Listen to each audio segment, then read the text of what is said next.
Hi everybody, welcome back to the Renaissance Builder. Today we're continuing to work on Project MONSTERBURB, and today is kind of a poopy rainy day, so since I don't have a garage, we're going to be doing mostly interior stuff.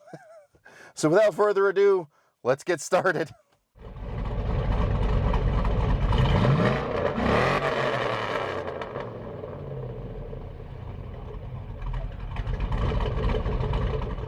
Okay, so today's video revolves mostly around the wonderful GM instrument cluster. Alright, so again, we're dealing with the 2005 Chevy Suburban. And apparently, there's like a very common issue with the Chevys or GMs of this era, is the instrument cluster.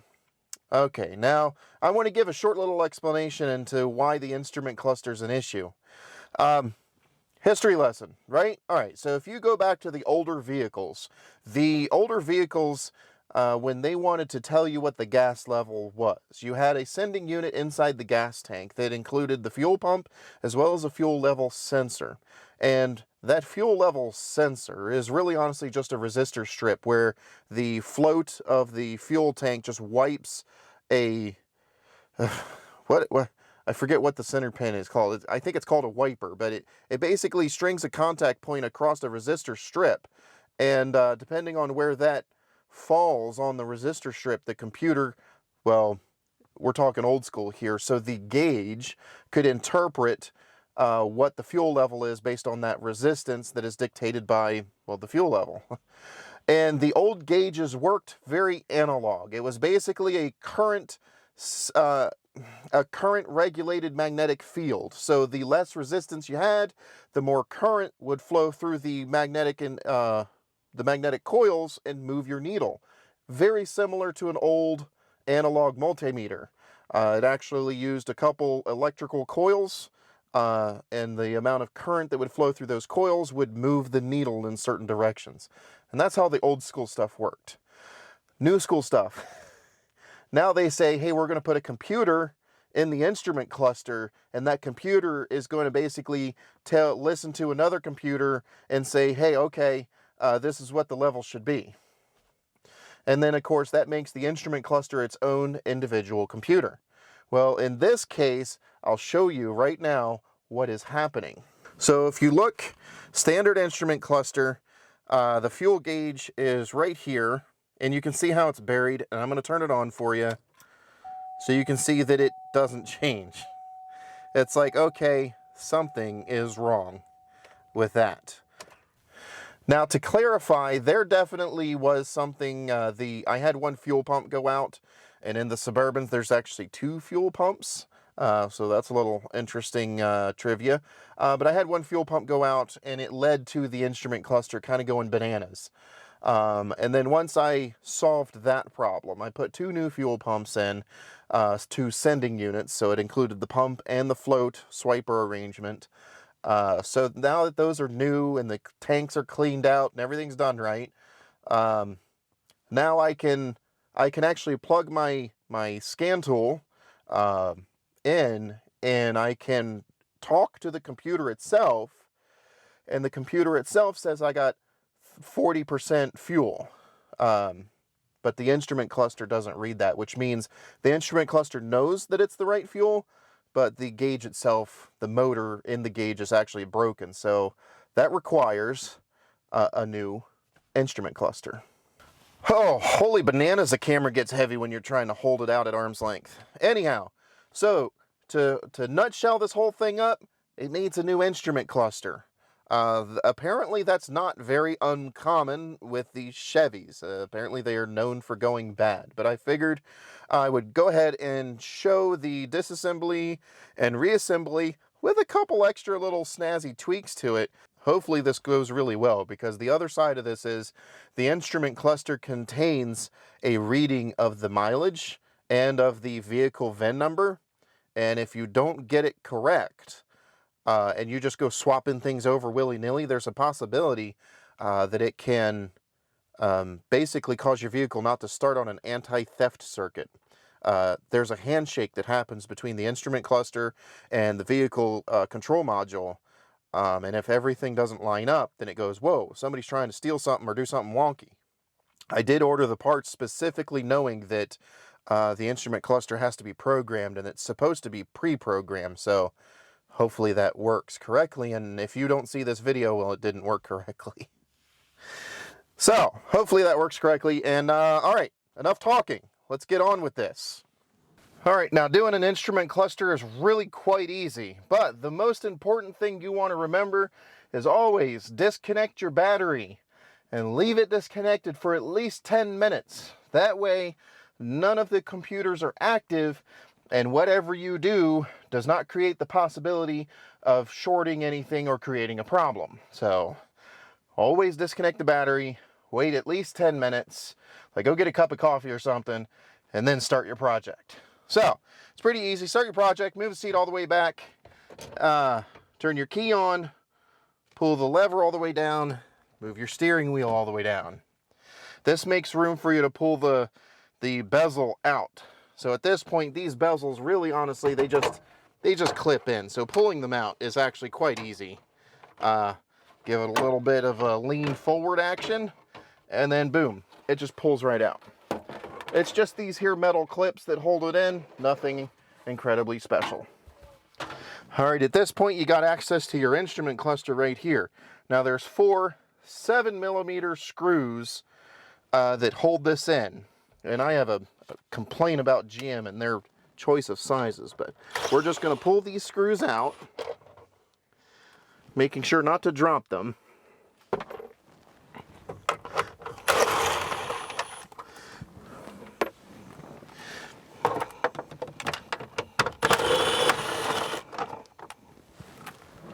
No particular order needed. It's really quite easy. All right.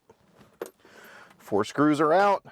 Now we take the instrument cluster and carefully pull the thing out. Now there is just enough wire on the connector behind here, and I can't give you a better camera view, but there's a connector on the back side of this instrument cluster. There's just enough wire for you to get the cluster out to the point where you can reach your hand behind and unplug it. Just like that. Plug on the back of the cluster, this whole thing comes out. Now this, crazily enough, this is a computer module. Yep, welcome to modern vehicles. So this is what we are replacing today. All right, from here, we're going to go up to the workshop.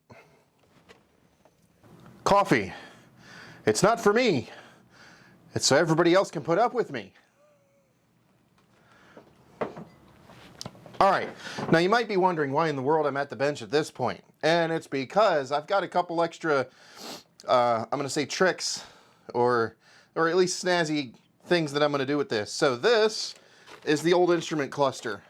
Nothing too snazzy about it. Very basic, whatever. It's damaged. All right. So I contacted a company called ISS, Instrument Service something or another. Anyhow, apparently they've been rebuilding instrument clusters and other measuring instruments for a very long time. Anyhow, they sell rebuilt instrument clusters. Now, a normal GM instrument cluster, just the OEM regular cluster, if you were to buy that brand new to put in your vehicle, a Dorman, just whatever, it's like $600. Now, buying them rebuilt is maybe risky at times. So at that point, then you kind of got to recommend buying them from a reputable rebuilder. And it's still not cheap. You're still looking at several $100s for an instrument cluster. And this one from ISS just happens to be the upgraded model.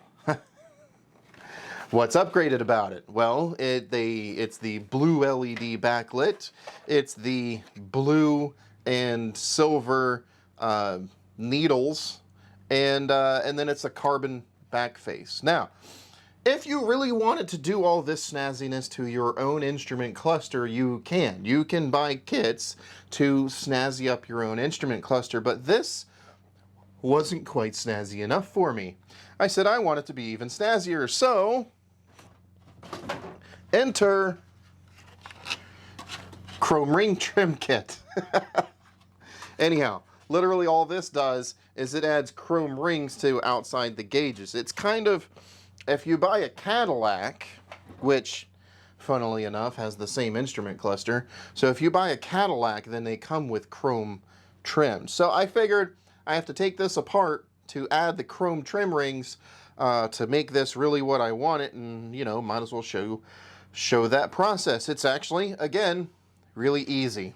The face of this comes off with clips. So there's little clips right here that are literally just plastic, pry 'em loose kind of clips.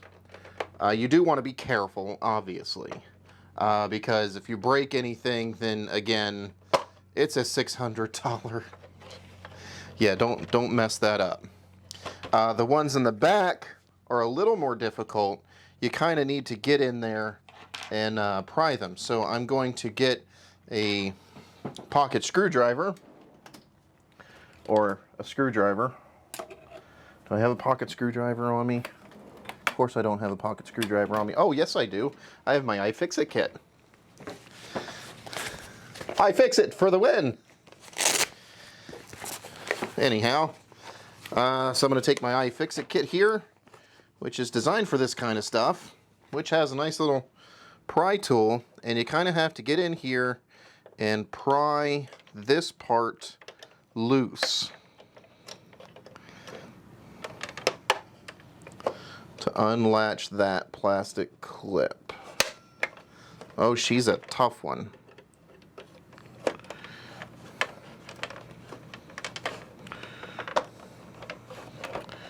Okay. All right, that's one.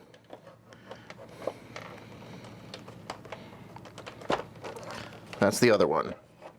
So, with those plastic, I need speech therapy, I swear to God. So with those plastic pieces, the trim ring comes right off. You can see it's these little plastic knobbies, and on the back side, the ones that are difficult to get to, it's these two, and there's a little slot right up underneath that you can reach them. So with that off, then this one should clip right in place.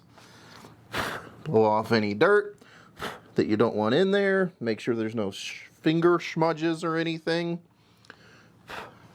And then this one goes snapping right back on. Now, at this point in the game, if you're messing with your own instrument cluster and you want to change bulbs or change faces or whatever it is, this is the point where you would lift the face off, and then you can get to the individual pieces from there. I'm not going to mess with that because I purchased this thing already done. So I'm literally just putting the trim ring right back on.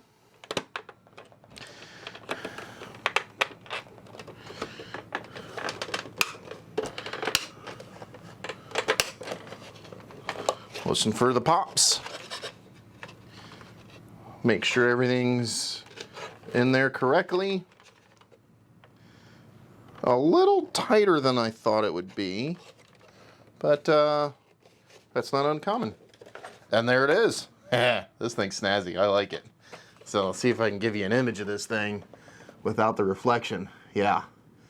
I don't know if you can see that very well. It's kind of hard to see, but this thing's snazzy. Very snazzy. So, what's left? Well, we put it back in the vehicle and make sure the vehicle starts. Okay, here's the moment of truth, peoples.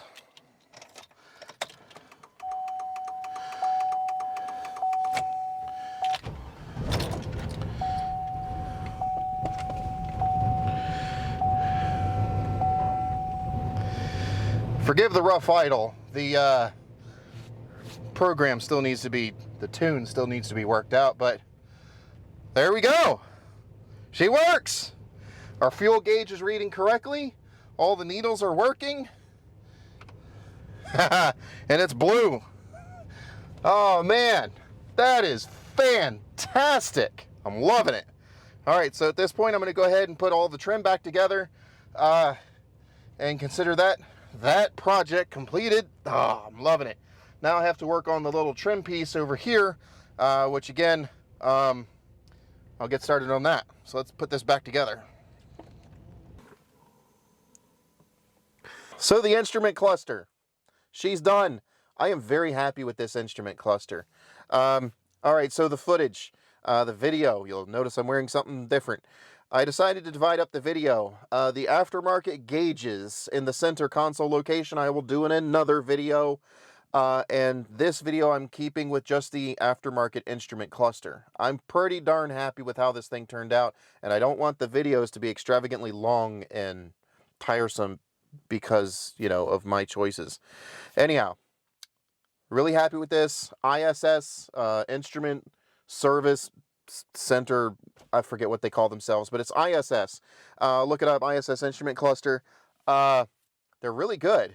In this case, like I've explained before, this is its own computer and it has to do a handshake with the rest of the vehicle. And what that means, what I mean by a handshake is the instrument cluster talks to the powertrain control module and the vehicle control module, and it says, hey, this is my serial number, or this is my VIN number, and this is my mileage, and those other computers go, yep, all our VIN numbers match up and our mileages match up and everything. All right, we're happy, we're going to go ahead and start. They do that to avoid things like turning the odometer back, which is illegal, right? And also, you know, they don't want you to just throw in a different instrument cluster and be like, hey, look, this vehicle only has 1,000 miles on it. So everything talks to each other to make sure you can't just do that. ISS, when you go and order the instrument cluster, they will ask you for your VIN number and your current mileage, and then they will pre-program it for you. Otherwise, you'd have to go to like a GM dealer where they can flash it, or possibly somebody with either HP or other tuners that would be able to flash it as well, possibly. But yeah, ISS will do it for you. And definitely if you do that, when you record the mileage, don't drive the vehicle after that. Because if the mileage doesn't line up, there's a possibility you'll put the new cluster in, it won't start. So park the vehicle, write down the mileage, order the cluster, get it in, replace it, then drive it. Anyhow, again, I'm very happy with how this turned out. So if you guys are looking for instrument clusters, I highly recommend them. We'll see how they work, you know, how well they hold up on the long run. You know, a year from now, I might come back and go, hey, look, ISS is still holding up great. Significantly cheap, well, about half the price of a brand new instrument cluster. It is a rebuilt or refurbished. But that being said, if they did quality work, it should actually be better than stock. So, you know, we'll see. Thank you very much for watching thus far, guys. I really appreciate all your patronage. I really do. It means a lot to me. So thank you. Make sure to hit that bell and subscribe icon, because the next video is going to be about adding aftermarket gauges to the center console. There's always a struggle. Where do I want to put my extra gauges, my air fuel ratio, my fuel pressure gauges, and whatever else you want to boost gauge?